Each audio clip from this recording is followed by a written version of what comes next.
وہ ایک طرف سے بھڑکے مارا تھا، دوسری طرف سے ایکسپیکٹ کر رہا تھا کہ اس کے ساتھ پیس ہو جائے گا، وہ میرے ساتھ صلح کر لے گا، اور اس نے اپنے کو بنکر میں اسی طرح سے بند کر دیا تھا۔ اس طرح تو کوئی بھی کسی کے اوپر بھی وائلنٹ اٹیک کر سکتا ہے، کسی کی بھی بچی کی، کسی بھی بچے کی جان و مال ہی محفوظ نہیں ہوگی۔ وہ آرڈرز دے رہا تھا اور اس کے ارد گرد کسی میں ہمت نہیں تھی کہ اس کو کہہ سکے کہ تم تھوڑے سے باملے ہو گئے ہو اور یہ آرڈرز تمہاری کوئی نہیں مانے گا، تمہارے نیچے کوئی اب پاور نہیں رہے گی۔ اس کو یقین تھا کہ میرے جانے کے بعد لوگ کہیں گے کہ یہ بڑا کوئی ہیرو ہے اور اس نے بہت زیادہ کام کیا، لیکن تاریخ جھوٹ نہیں بولتی۔ آپ کے لیڈر ہیں اور مقبول ترین جماعت تو ووٹ میں نظر آتی ہے۔ مقبول ترین تو یہ 2018 میں تمام جو ان کو سپورٹ ملی اس کے ساتھ نہیں تھے، بے ساکھیوں کے ساتھ تو ان کی حکومت چل۔ یہ لوگ وہ ہیں جو کہ کہیں سے، آپ کو میں دوبارہ کہہ رہی ہوں کہ 4000 دہاڑی پہ کوئی مستری، کوئی ترخان آپ اٹھا کے لے کے آئے ہیں اس جگہ سے جہاں آپ کی حکومت ہے۔ آپ پنجاب سے تو وہ لا بھی نہیں سکتے۔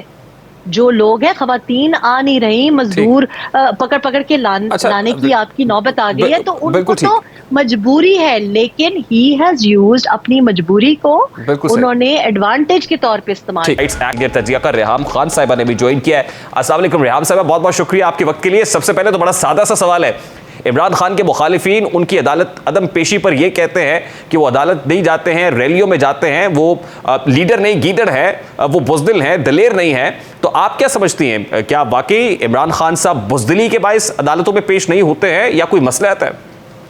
ریحان بہت بہت شکریہ۔ میں سمجھتی ہوں کہ جو ہماری حکومتی جماعتیں ہیں ان کو اپنی برانڈنگ پہ زیادہ فوکس کرنا چاہیے، اپنی مارکیٹنگ پہ زیادہ فوکس کرنا چاہیے۔ دیکھیں، یہ کہنا کہ وہ جیلوں سے بھاگ رہے ہیں یا پی ٹی آئی اوائڈ کرتی ہے اپنے جو گناہ ہیں یا اپنے جو بھی پرابلمز انہوں نے کریٹ کی ہیں ان پہ جواب دینا، یہ تو سب لوگ جانتے ہیں۔ لیکن اب جو بات ایڈریس کرنے کے لیے میرا خیال ہے کہ بہت وقت گزر گیا ہے، بہت تاخیر ہو گئی ہے، وہ یہ ہے کہ بیانیہ کس کے ہاتھ میں۔ تو اب یہ کہنا کہ وہ جیلوں سے ڈرتے ہیں یا نہیں ڈرتے، مجھے لگتا ہے کہ کبھی کبھی پی ایم ایل این اپنے جو جیسے کہتے ہیں نا کہ کارڈز ٹیبل پہ پہلے ہی بچھا دیتے ہیں تو اپوننٹ کو پتہ چل جاتا ہے۔ اب یہ باتیں اگر تو آپ کو کوئی اس کا فائدہ ہو رہا ہوتا تو ٹھیک تھا، لیکن دا فیکٹ کہ یہ بار بار کہنا کہ جیل چلا جائے گا اور اس سے ڈرتا ہے، اس سے ڈرتا ہے، this I think is backfired. I think کہ اگر آپ نے جیل بھیجنا تھا یا اریسٹ کرنی تھی یا آپ نے کہہ رہے ہیں کہ وہ کورٹ آرڈرز ایویٹ کر رہے ہیں، تو آپ کو اس چیز کو پہلے مختلف طرح سے ہینڈل کرنا تھا۔ یہاں جو بیانیہ بنانے کی جو ایکسپرٹیز ہے وہ ایک پارٹی کے چیئرمین کے پاس ہے اور وہ بڑی زبردست برانڈنگ کرتے ہیں۔ لیکن ریحام صاحب، آپ نہیں سمجھتی کہ عمران خان کا بھی ہر بیانیہ بیک فائر کیا ہے؟ وہ امریکی سازش سے محسن نقوی تک کا بیانیہ ہو، اس کے بعد وہ عدالت جانے کا احتساب مجھ سے شروع ہوگا، پھر میرے وزیروں سے، پھر میرے مشیروں تک، ہر بیانیہ، خاص طور پہ آؤسٹر آف ہز گورنمنٹ کے بعد وہ ہر بیانیہ بیک فائر کر رہا ہے۔ میرا خیال ہے کہ وہ بیانیہ میں، دیکھیں بات یہ ہوتی ہے، آج بھی ریحان ہم انہی کے بارے میں بات کر رہے ہیں، بات ہمیں یہ کرنی چاہیے کہ پریزیڈنٹ شی دوبارہ ری الیکٹ ہو گئے ہیں، بات ہمیں یہ کرنی چاہیے کہ مئی میں اردوغان کے الیکشنز ہونے جا رہے ہیں، بات ہمیں یہ کرنی چاہیے کہ سعودی اور ایران کی اتنی بڑی ڈیل جو ہے ان کو ایک ٹیبل پہ لے آئے ہیں، ان کے مذاکرات، ان کی دوستی شروع ہو گئی ہے اور چائنا نے فیسیلیٹیٹ کی ہے۔ بات ہم کریں ایک ایسے شخص کی یا ایک ایسی پارٹی چیئرمین کی جو کہ ایکچولی ایک سیاسی لاش تھے لیکن انہوں نے اپنے کو ریوائیو رکھا ہے، آج ہم ان کے بارے میں بات کر رہے ہیں۔ آپ درست کہہ رہی ہیں، لیکن کیا کیجئے کہ ملک میں اگر انسٹیبلٹی ہے تو وہ بھی ایک شخص کی وجہ سے ہے۔ اگر ملک کے اندر سیاسی عدم استحکام ہے، پولیٹیکل سٹیک ہولڈرز بیٹھ کے بات کرنے کو تیار نہیں رہے گزشتہ 3.5-4 سال میں، تو اس کی وجہ بھی عمران خان ہی ہے۔ دیکھیں پولیٹیکل سٹیک ہولڈرز کون ہے؟ پولیٹیکل سٹیک ہولڈرز ہماری وہ یوتھ ہے جو کہ بے روزگار بیٹھی ہوئی ہے۔ پولیٹیکل سٹیک ہولڈرز وہ ہونے چاہیے جن کی نمائندگی پارلیمنٹ میں آگے آنی چاہیے، ہونی چاہیے۔ پولیٹیکل سٹیک ہولڈر وہ کیسے ہے جس کے خلاف ایک عدم اعتماد کی موومنٹ ہو گئی ہے؟ لیکن آپ دیکھ رہے ہیں نا کہ اگر پولیٹیکل سٹیک ہولڈرز یوتھ ہے تو یوتھ کے ہاتھوں میں تو پیٹرول بم تھمائے ہوئے ہیں، یوتھ کے ہاتھوں میں تو پتھر تھمائے ہوئے ہیں کہ جاؤ اور اپنے ہی ریاستی اداروں کے خلاف یہ پتھر برساؤ، جاؤ اور پولیس اہلکاروں پر پیٹرول بم گراؤ۔ یوتھ کے ہاتھ میں تو یہ سب کچھ ہے۔ لیکن یوتھ، یہ جو پرسیپشن ہے، یہ جو تاثر دیا گیا ہے کہ یوتھ کو بہت محبت ہے، بھاڑے پہ آپ نے اگر خریدی ہوئی یوتھ لائے ہوں، کوئی کہیں سے ترخان، کوئی سی مستری آپ لے کے آئے ہوں اور ان کو 4000 دہاڑی آپ دے رہے ہوں، تو یہ کوئی یوتھ کی محبت نہیں ہے۔ اور یوتھ کی محبت جو تھی اور یہ جو کلٹ بیہیویئر تھا وہ تو ہٹلر کا بھی تھا۔ آپ اگر تاریخ اٹھا کے دیکھیں تو اس میں یہی تھے کہ جب سولجرز ان کے ختم ہو گئے تو ایک خاتون لکھتی ہیں کہ بیبی فیسز مجھ کو یونیفارمز میں سے اور ان کے ہیلمٹس کے نیچے سے نظر آتے ہیں.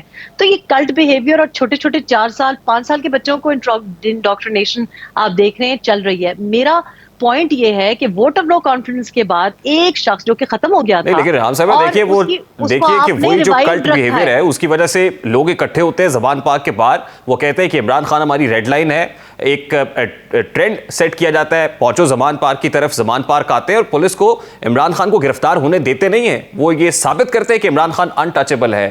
تو آپ پھر بھی سمجھ رہی ہیں کہ عمران خان صاحب کے ساتھ یوتھ نہیں ہے؟ وہ ایک طرف سے بھڑکے مارا تھا, دوسری طرف سے ایکسپیکٹ کر رہا تھا کہ اس کے ساتھ پیس ہو جائے گا. جب پریزیڈنٹ روزویلٹ کی ڈیتھ ہوئی تو وہ ایکسپیکٹ کر رہے تھے کہ آنے والا جو پریزیڈنٹ ہے وہ میرے ساتھ صلح کر لے گا, اور اس نے اپنے کو بنکر میں اسی طرح سے بند کر دیا تھا. پھر آخر میں وہ آرڈرز دے رہا تھا اور اس کے ارد گرد کسی میں ہمت نہیں تھی کہ اس کو کہہ سکے کہ تم تھوڑے سے باملے ہو گئے ہو اور یہ آرڈرز تمہاری کوئی نہیں مانے گا, تمہارے نیچے کوئی اب پاور نہیں رہے گی. آخر میں اس کو نروس بریک ڈاؤن ہوا, اور آخر میں کیا ہوا آپ کو پتا ہے, ہٹلر کو اس کو یقین تھا کہ میرے جانے کے بعد لوگ کہیں گے کہ یہ بڑا کوئی ہیرو ہے اور اس نے بہت زیادہ کام کیا. لیکن تاریخ جھوٹ نہیں بولتی. آپ بی بی سی پہ بیٹھ کے, فورن میڈیا پہ بیٹھ کے جھوٹ بول سکتے ہیں, لیکن اندر تو آپ کو پتا ہے نا کہ آپ کھوکھلے ہیں. تو ظاہر ہے چوائسز ہی کیا ہیں. آپ جمہوری نظام میں اس قسم کی حرکتیں نہیں کر سکتے. وہ کیوں ایسی حرکتیں کر رہے ہیں؟ کیونکہ ان کو پتا ہے, یہ جو سارے لوگ باتیں کرتے ہیں نا کہ لیڈر ہیں اور مقبول ترین جماعت تو ووٹ میں نظر آتی ہے. مقبول ترین تو یہ 2018 میں تمام جو ان کو سپورٹ ملی اس کے ساتھ نہیں تھے, بے ساکھیوں کے ساتھ تو ان کی حکومت چل رہی تھی. تو آپ یہ سمجھ رہے ہیں کہ is left with no other choice کہ وہ حکومت کے ساتھ بیٹھے اور پھر حکومت جو کہہ رہی ہے ان کی کنڈیشنز کے اوپر مان لیں تاکہ ان کے لیے کوئی بریدنگ سپیس کریٹ ہو سکے, آپ یہ کہہ رہی ہیں؟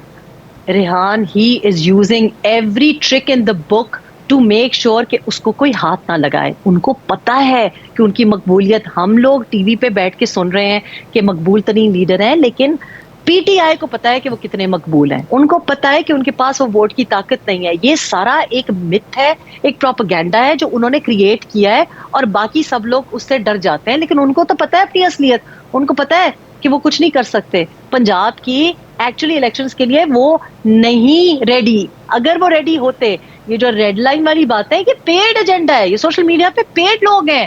ہماری ریڈ لائن ہے, یہ وہ لوگ ہیں جن کے مفادات ان کے ساتھ جڑے ہوئے ہیں. یہ لوگ وہ ہیں جو کہ کہیں سے, آپ کو میں دوبارہ کہہ رہی ہوں کہ 4000 دہاڑی پہ کوئی مستری, کوئی ترخان آپ اٹھا کے لے کے آئے ہیں اس جگہ سے جہاں آپ کی حکومت ہے. آپ پنجاب سے تو وہ لا بھی نہیں سکتے. جو لوگ ہیں, خواتین آ نہیں رہی, مزدور پکڑ کے لانے کی آپ کی نوبت آ گئی ہے, تو ان کو تو مجبوری ہے. لیکن ہی ہیز یوزڈ اپنی مجبوری کو انہوں نے ایڈوانٹیج کے طور پہ استعمال کیا. لاسٹلی ان ویری کوئکلی, کیونکہ آپ امریکہ میں بیٹھی ہوئی ہیں, خرم دستگیر صاحب نے کل یہ کہا کہ امریکہ سے سفارش کرائی جا رہی ہے کہ عمران خان کو گرفتار نہ کیا جائے. آپ کے پاس بھی ایسی اطلاعات ہیں کہ امریکہ پہ لابنگ ہو رہی ہے اور امریکہ پر اس سے کہا جا رہا ہے, سفارش کرائی جا رہی ہے پاکستان سے کہ وہ ان کو گرفتار نہ کریں حکام سے؟ دیکھیں, ہم نے فوٹوگرافز دیکھیں ان کی, جو ہمشیرہ ہیں ان کے فوٹوگرافز دیکھیں امریکہ میں, فواد چودھری صاحب کی ہم نے ٹویٹس دیکھی, لیٹرز دیکھیں. جناب بریڈ شرمن کو لکھ رہے ہیں. بریڈ شرمن کی وجہ شہرت کیا ہے؟ بریڈ شرمن کی وجہ شہرت یہ ہے کہ پاکستان میں جو بھی سیپریٹسٹ موومنٹ ہے یا دنیا بھر میں جو سیپریٹسٹ موومنٹ ہے اس کے لیے ان کو لوگ کانٹیکٹ کرتے ہیں, اور یہی وجہ ہے, اسی کی وجہ سے وہ مشہور ہیں. تو آپ بھی کیا بٹوارا چاہتے ہیں؟ میرا ماننا یہ ہے کہ یہ جو ٹولہ ہے یہ سیاسی جماعت نہیں ہے. اس کے مقاصد اور مفادات جو ہیں وہ مغربی ایجنڈے کے ساتھ جڑے ہوئے ہیں, جو کہ پاکستان کی جو فیڈریشن ہے اس کو ڈیمیج کرنا چاہتے ہیں. یہ ایک سیسیشنسٹ کائنڈ آف مائنڈ سیٹ ہے. بٹوارا اور سیپریٹسٹ موومنٹ کی مشابہت میں ان کو دوں گی. اور آپ نے دیکھا کہ اوورسیز پاکستانی ڈاکٹر سے انہوں نے خط لکھوائے کہ جناب ہمارے لیڈر کو بہت زیادہ کوئی رسک ہے. کیا رسک ہے؟ پیشی جانے کا رسک ہے. آپ اوورسیز پاکستانی ڈاکٹرز باہر کیوں بیٹھے ہوئے ہیں؟ اس لیے کیونکہ پاکستان از ناٹ لیویبل. یہ جو حالت ہو گئی ہے جہاں لا اینڈ آرڈر کی ایک بلیک میلنگ ٹولہ ایسی حرکتیں کر رہا ہے, تو آپ آ سکتے ہیں پاکستان میں؟ اس طرح تو کوئی بھی کسی کے اوپر بھی وائلنٹ اٹیک کر سکتا ہے. کسی کی بھی بچی کی, کسی بھی بچے کی جان و مال ہی محفوظ نہیں ہوگی اگر آپ جو سٹیٹ کی ریٹ ہے اسی کو مان نہیں رہے ہیں. اس وقت آپ بہت ہی ایک جی آپ کمپلیٹ کر لیں, then I have to take a very quick short break. اس وقت بہت ہی ایک پولیٹیکل انسٹیبلٹی کا ایک جو ٹولہ ہے وہ ایٹماسفیئر کریٹ کر رہا ہے، اور پولیٹیکل انسٹیبلٹی جب ہوتی ہے تو لوگ فورن انویسٹمنٹ لے کے پاکستان میں نہیں آ سکتے، اور یہ اس وجہ سے کر رہے ہیں تاکہ ہماری معیشت زیادہ کمزور ہو، اور یہ ایک مغربی ایجنڈے پہ اور ایک فورن ایجنڈے پہ یہ کام کر رہے ہیں. ان کو پتہ ہے ان کو کچھ نہیں ملنا. تو یہ میرا خیال ہے کہ حکومت کو، ہماری عدلیہ کو، ہماری اسٹیٹ کو یہ سمجھنا چاہیے کہ you can not be held hostage by a group of blackmailers. ٹھیک، بہت بہت شکریہ. ریحام خان صاحبہ ہمارے ساتھ موجود تھی. ایجنڈا معیشت کو کمزور کرنا ہے. معیشت کہاں کھڑی ہے؟ آئی ایم ایف کے ساتھ معاملات کیوں طے نہیں ہو رہے اور آئی ایم ایف ڈیل میں رکاوٹ کیا ہے؟ اس معاملے پر بات کریں گے اس بریک کے بعد. ہمارے ساتھ رہیے.